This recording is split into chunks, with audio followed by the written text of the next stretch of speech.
toog ci jàmm nga xam ne dootu am problème xaalis revenu maanaam loolu su amee danañ ko kon nag bu ñu gisee ni ko donc am nañu structure dafa mel ni nga jënd avion ba pare teg ko di xaar kérosène pour dem taal avion mu nga mën kon danañ continuer négocier ak ñu négocier kon loolu la bëggoon a wax ci affaire nga xam ne structure boobu banque boobu su taxawal dina immigré yi ñi ci bokk xam nga état financé ko jafewul état financé ak banque pour immigré yi ba pare ñoom ñu soog a jënd action yi sax loolu jafewul xam nga ñu ngi appliqué ay taxes aéroportuaires yoo xam ne yi kuy jënd bii ku ne dañ ci xam nga bu fekkee ne wax nañu ak immigré yi ne leen lii kenn ku ne xam nga ne dañ koy ne xaalis loolu moom amul si clair di nga leen dépense ci kër ça c'est clair léegi su fekkee ne yow bëgg ngaa bokk ci banque bi su fekkoon ne état bi ñun yor nañu ko dañ naan su fekkee ne bëgg ngaa bokk mën nañoo jënd banque bi léegi yow nga remboursé ñu ci anam yii lu simple la simple am na lii dafa simple da nga xam dafa maanaam niveau élémentaire bu ne daanaka mën nga ko comprendre parce que lu mën a nekk la am na banque boo ñu doon jaay muy Bank of Tampa parce que àll ni taxawut dem nañ ko wax ak ñoom fotowu fa à l'époque 50 millions de dollars lañ doon jaay am na woon njëg boobu am na beneen banque bu ñu doon jaay bu nekk fële ci mais banque bi ñu doon mujjee négocier nga xam ne ak ay américain la demoon nañ ba bëggoon a jënd banque bi ñun ñëpp ngeen xam ko muy Carver bii ndax Carver demoon na bay waaj a fay Carver bii nekk 117 ak level 7 demoon na bay waaj a fay ñoom ñu proposé 25 millions de dollars d'accord pour jënd ko nekk ak ñun partenariat mujj Carver état fédéral moo ko mujj bayal à 35 millions de dollars Carver banque dem yéen ci am xam dem ngeen laaj ba xam ndax doon na jaay wala déet donc demoon nañ am na jamono yoo xam ne doon naa ñëw ci restaurant sëriñ ñu doon waxal ci loolu ñu dem ba proposé jëndal ñu Carver mais ñu dem ba ci biir Carver am possibilité government US government bayalaat ko ak à hauteur de 35 millions de dollars donc valeur afia yow mi ci jëndoon wàññiwul 10 cents donc yokkuwul 10 cents valeur bi ngi fi ba tey lañ fañ yemoon la yëpp après 7 mois ñu kii ko def état bu fi ñëw bu ne dane candidat bu ne interpellé leen bu dee am nañ connexion ñu defal moom ñu nangoo def moom partenariat candidat yëpp dama bëgg yéen ngeen interpellé leen parce que banque bi seen intérêt la suñuy intérêt ñu immigré dañuy transféré dañuy financer logement dañuy financer petite et moyenne entreprise et cetera et cetera donc candidat bu nekk interpellé leen ko ci lii kon loolu laa bëgg ci mbirum banque ak immigré yi nga xam ne foofu lañ yaakaar dama junj sànq ne comptoir ak commerce wax ne yu bëri mën nañ ko def immigré yi di ko def gis nga kenn loo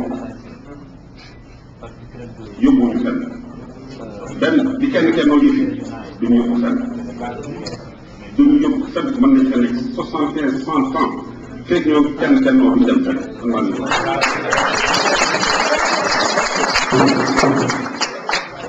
soit nga gëm alxuraan soit nga gëm injiil lu ci nekk rek daf laa digal ngeen booloo li dong moo ci bëri génne jeex na fekk ñoom kenn loo yëfi duñu dem fenn dañuy soxla te lii daanaka mooy suñu jax ñun immigré yi ñoom jàmbaar lañ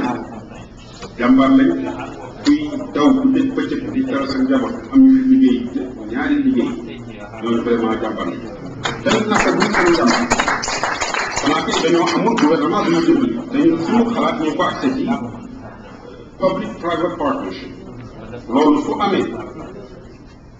su amee état bi dina mën a dugg en partenariat ak immigré yi d' abord ak yeneen bailleurs de fonds et investisseurs étrangers mais fekk ñoo ngi bàyyi en rade immigré yi lu dul créer ministère des Sénégalais de l'extérieur budget 2 milliards de francs CFA 3 milliards de francs CFA mais def na loolu mën na ñëw fekk ba waaw aussi pour intéresser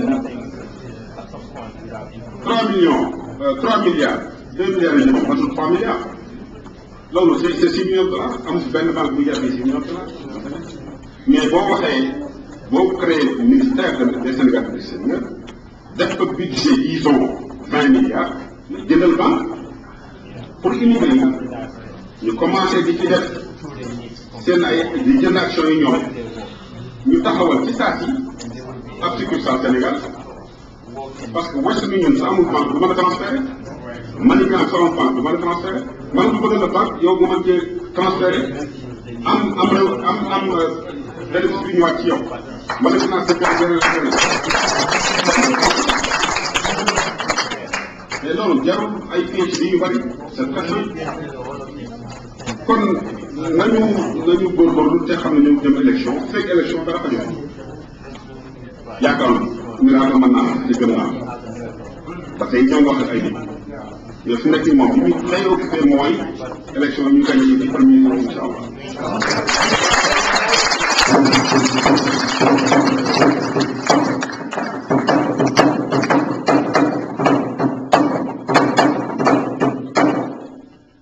I'm going to now take the time to. I know people are very tired, especially those of you who work here for most of the day. We are talking about a very crucial election in the next 60 to 90 days in Senegal. This is the very first time we have entered into the so-called politics. But if you consider community service as part of politics, then we've been in politics for the past 25, 30 years. Because we've been involved in community service for that long. Trying to discern our difficulties as Senegalese and Africans and trying to remedy them at the same time. But Senegal has independence since 1960, so-called independence. There are certain things you need to have independence. Any country needs to be able to feed itself, fuel itself, defend itself, control your own banking system and your own telecommunication system. You cannot be independent without these four. On top of that, you have to have food security, self-sufficiency in agriculture.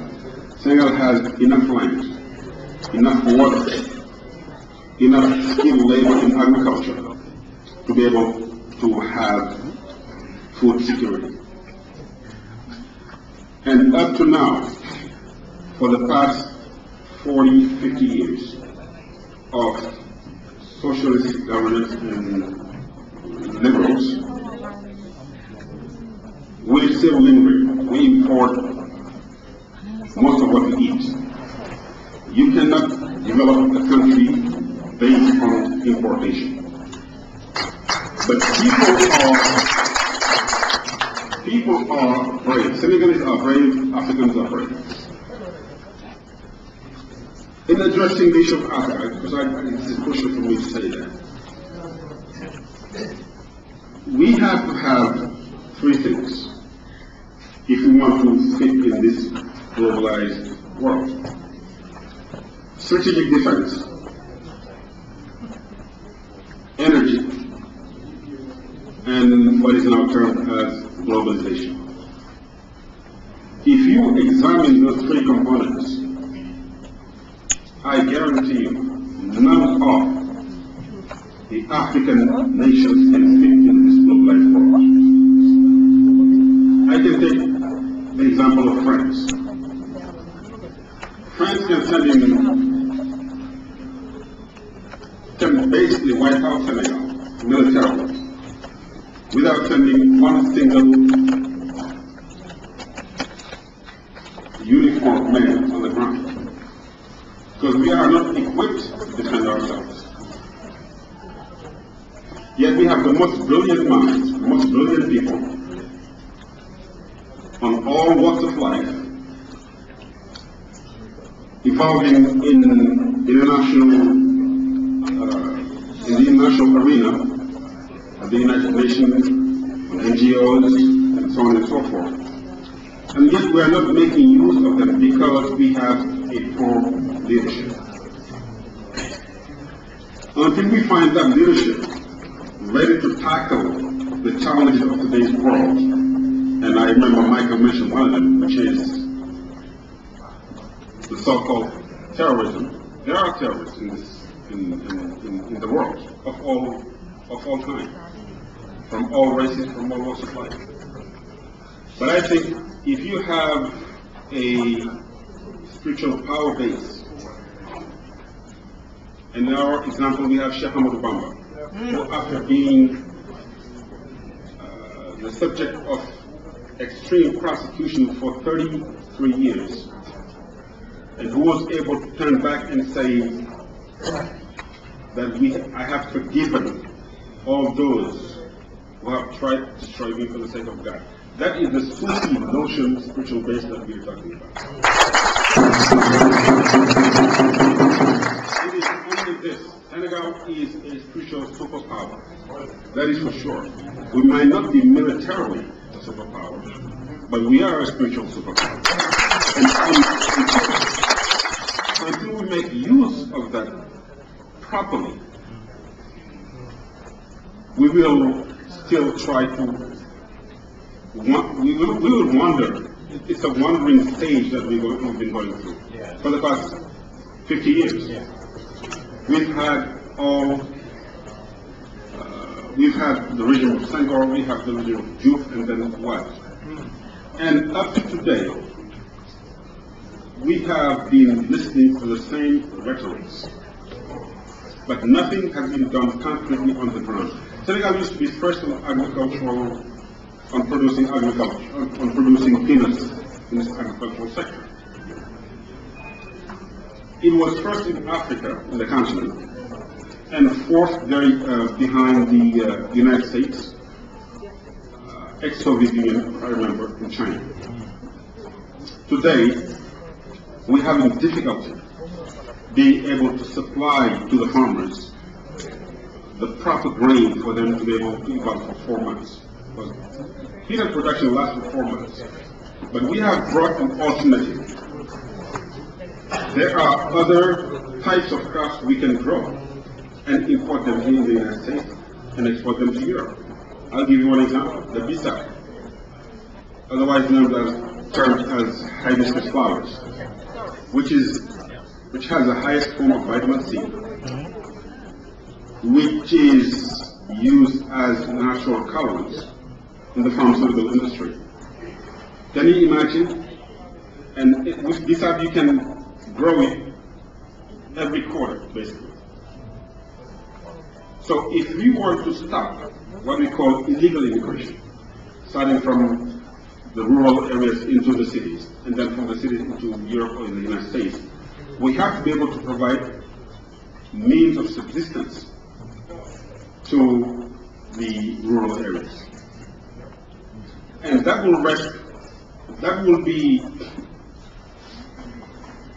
will happen if only we diversify agriculture. We will produce peanut, we will produce pizza, we will produce soybean, we will produce something called moringa, as we term it, Nevada. So we have in that, in our approach of having a public-private partnership, we will be able, in that approach, to have great American companies in the agricultural sector, or even the coffee production, and further on energy, especially oil and gas, and be able to be an emerging country once we have a comprehensive agenda submitted to those who are ready to help us and accompany us. We will be able to emerge as a country and in the process emerge as a continent. But we've been going through the same difficulties. And those difficulties are brought about by poor leadership, where we find a lot of corruption. This is nothing that we invented.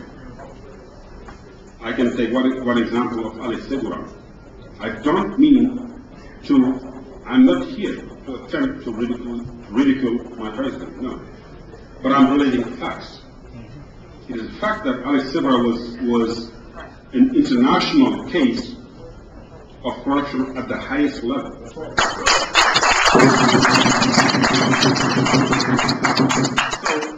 we have to change direction, we have to have a new vision, and we have to have people competent who are able to deliver in a timely fashion, work efficiently, but also young men and women who will be able to spend 12 hours a day and work for the next 36 months in Senegal. We cannot continue the same way of governance and expect a different result. That is impossible. If you look at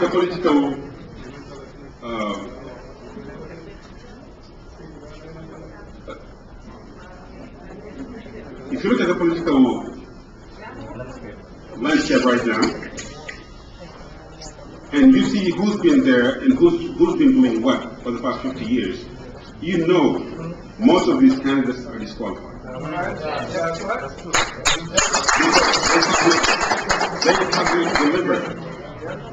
They have not delivered. If they delivered, you wouldn't be here.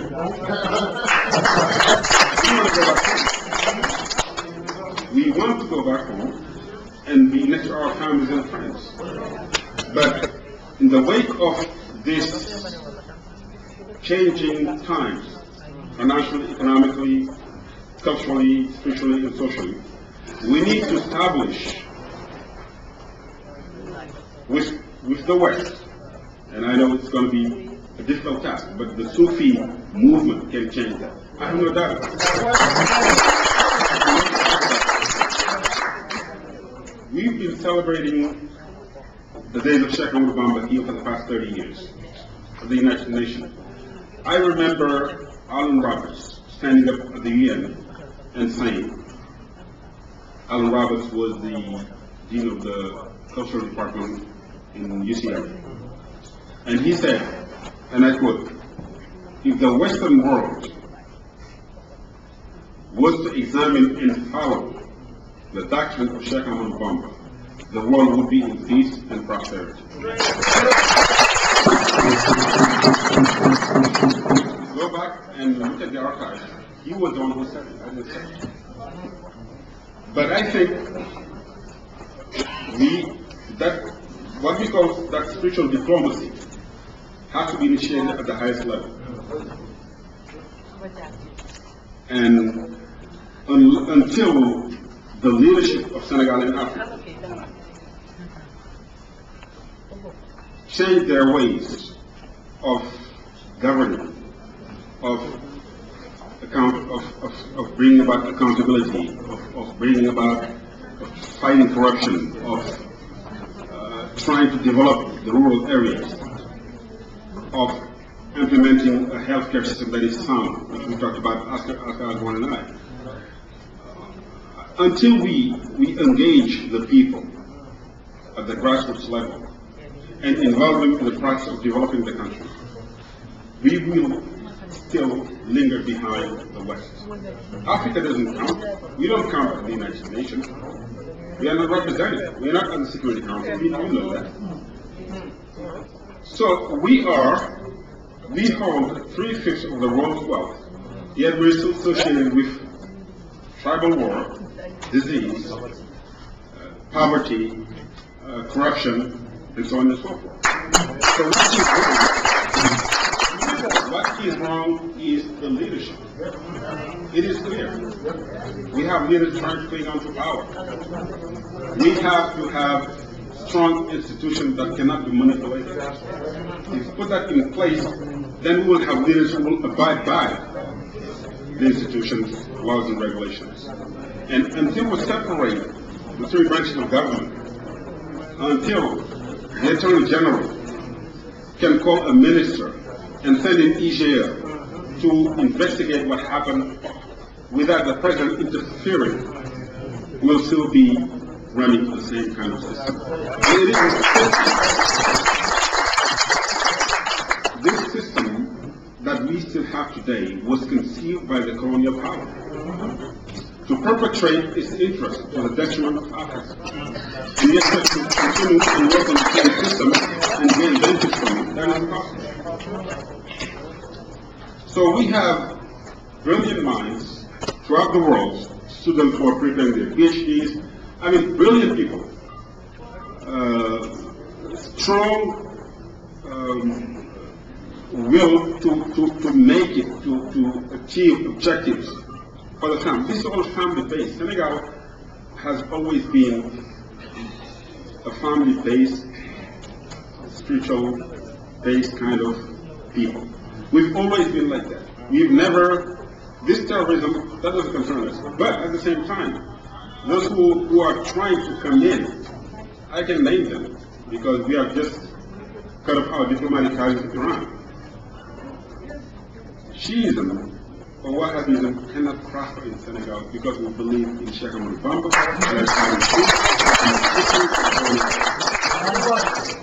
We have our own way of interpreting our spirituality. We have these men of violence, these awliya Allah, who be in Senegal. So they will try to do whatever they can. But again, if we came back and try to reason with the leadership president, then Senegal has always been, the prototype has always been presented in such a way that if you have a good dictionary in French, can wear a good suit and a tie,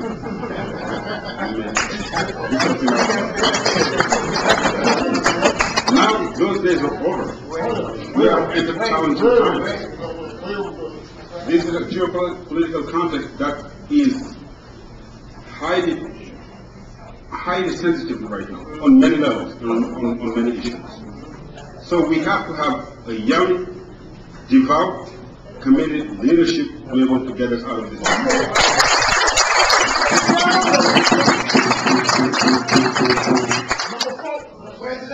So, yes sir, I'm going to be number 4.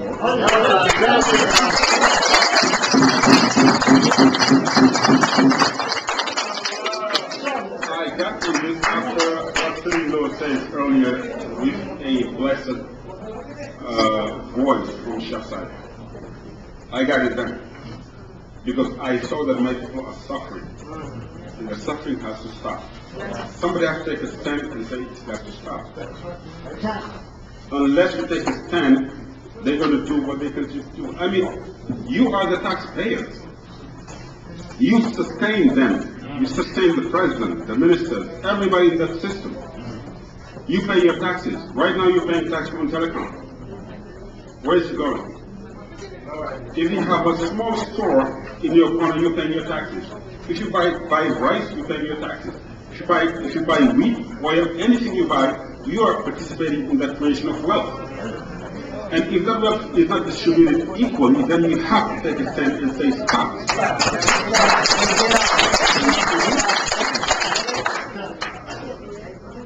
Priority is what we have to deal with right now. You cannot tell me that you care about people and you see your people suffering, that they're trying to cross the Atlantic Ocean. 4,500 kids died in less than 10 years trying to cross the Atlantic Ocean. If you care about them, you should take $200 million that you built a monument for and invest it in those kids.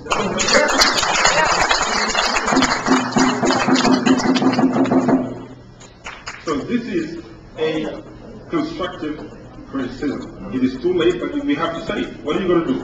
Destroy the monument? You can't destroy the monument. So I think we have to talk to people in Senegal and outside of Senegal and tell them to overturn this system and put in place people they can identify with. So we have to do it, we have to have the will, the determination, the commitment to do it. If you want to lay back and wait for president to come, so he can give you $1,000, you think you're going to prosper in that way? So we're going to do it. It is your $1,000 he's giving you. It is your $200,000 to bring it here. Not his. He should have a paycheck. You pay him his salary. You pay the minister their salary. You pay every single government working person their salary. So you should